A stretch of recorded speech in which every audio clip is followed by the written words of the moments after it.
So ito na mga kababayan, nako, may shabu sa Davao mga kapatid. Nako mga kapatid, grabe na to, no?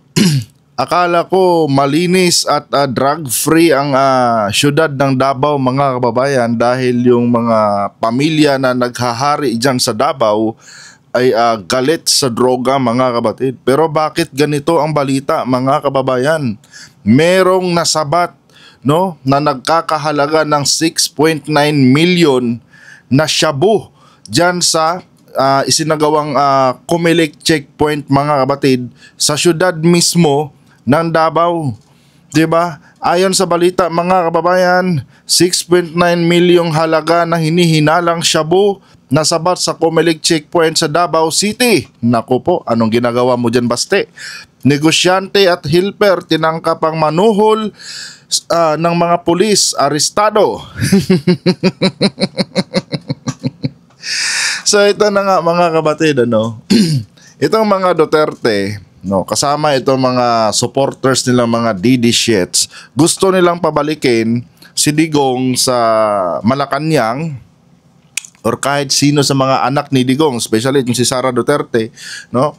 Dahil daw mga babayan lumalaganap na naman ngayon ang droga sa bansa.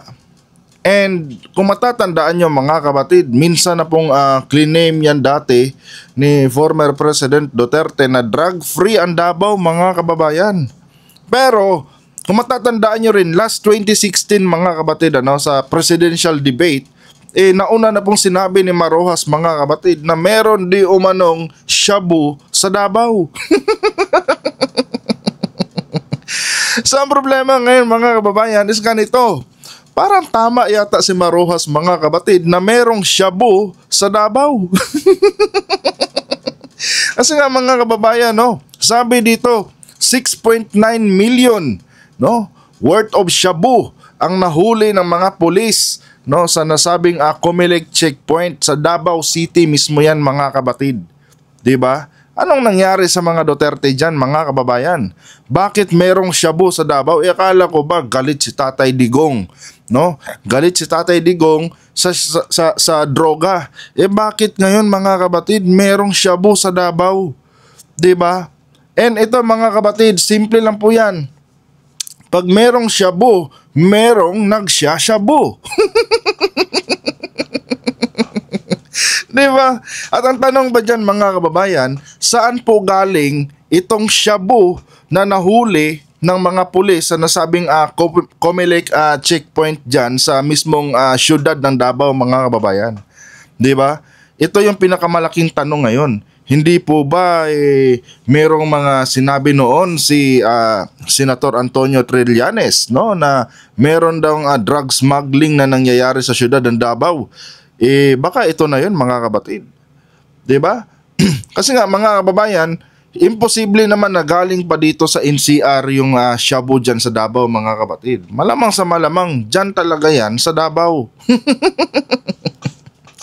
At meron na rin napapabalita noon mga kababayan na meron nga daw tinatawag na lagusan itong mga incheck, no, galing sa bansang China na kung saan mga kapatid ito nga daw yung nag-i-smuggle dito sa Pilipinas ng mga illegal na mga mga illegal na droga, 'di ba? Malaki ang possibility mga kababayan na baka totoo nga yung mga sinabing mga balita na yon na merong lagusan dyan sa syudad ng Davao mga kapatid at malayang nakakapasok yung mga dayuhang inchik dyan na nagninegosyo ng mga illegal na droga dito sa Pilipinas.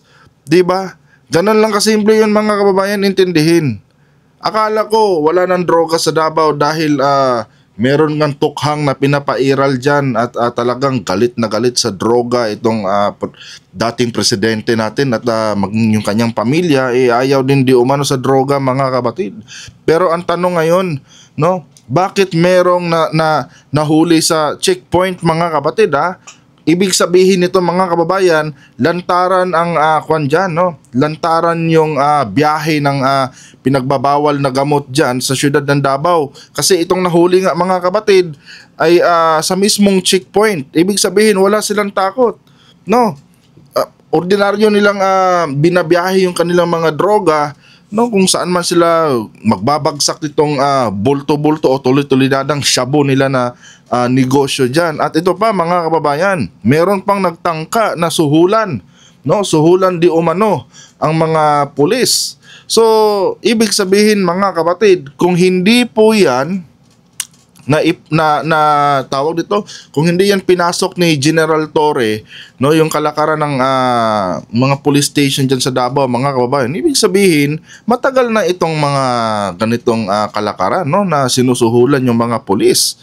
'Di ba? Kasi itong mga negosyante na ito, tulad dito sa balita mga kapatid, ano, hindi naman ito magtatangka na manuhol ng pulis mga kababayan kung hindi ito naging kalakaran noon. Kanya nga lang mga kapatid, kaya malakas ang loob nitong negosyante, no, na suhulan ang mga pulis kasi baka nakasanayan na rin nila mga kapatid na sa tuwing nadadali sila sa mga isinasagawang checkpoint dyan, no, ng PNP, nagkakabayaran lang, 'di ba? At nakakalusot yung kanilang mga illegal na mga kontrabando dyan, 'di ba? Ganito lang kasimpleng intindihin yan mga kababayan, no? Sa madaling sabi, talamak ang droga sa Davao. At pwede natin sabihin mga kapatid na maaaring tama si Marojas noon, 'di ba? Na meron di umanong droga talaga sa siyudad ng Davao. At kung pagsasama-samahin natin yung mga aligasyon, no, patungkol diyan sa Davao mga kababayan, maaaring tama nga lahat, no? Sabi ni Trillanes, merong kwan dyan, merong tawag nito, merong kalakalan ng droga dyan, no? May drug smuggling dyan sa Davao. Sabi ni Marojas, merong droga sa Davao, 'di ba? Kung pagsasama-samahin natin yung mga statement na yon galing dito sa mga dating senador mga kababayan, lumalabas po na parang totoo yung kanilang mga sinasabi. At ngayon lang ito napatunayan mga kapatid dahil nga humihina na po ang kapangyarihan ng mga Duterte mga kababayan diyan sa Davao. 'Di ba? Kaya siguro galit na galit, no, itong si Basti dati kay General Torre, na kung saan pinakialaman ni General Torre yung sistema ng PNP diyan sa Davao. Kasi nga mga kababayan, baka nga mayroong mga cover ups na mga nangyayari dyan patungkol sa mga ganitong bagay. 'Di ba? Magtataka ka talaga Yung presidente nyo, yung dati yung mayor dyan, 'di ba, na si Tatay Digong, gustong pamunuan ang bansa dahil gusto niyang linisin ang bansa, no? Maging drug free di umano ang Pilipinas. Pero sa mismong bakuran nila dyan sa Davao mga kababayan, nandyan, no, may nahuhuling mga milyon-milyon na halaga ng droga mga kapatid. Ibig sabihin mga kababayan, no, hindi malinis ang Davao. At ito na rin marahil mga kapatid ang dahilan kung bakit hindi napigilan ni Duterte, no, ang drug trade dito sa Pilipinas. Dahil mismong sa kanyang lugar mga kababayan, nag-i-exist, no? Nag-i-exist ang droga mga kapatid. 'Di ba? So, madaling kung iisipin natin mabuti mga kababayan, walang nagawa din si Duterte mga kapatid pagdating sa droga. Kung sa bagay, 'di ba? Papaano mo nga ba naman masasabihing malinis ang lugar mo sa pagdating sa issue ng droga kung mismong kaibigan mo at dati mong economic advisor ay isang kilalang drug lord.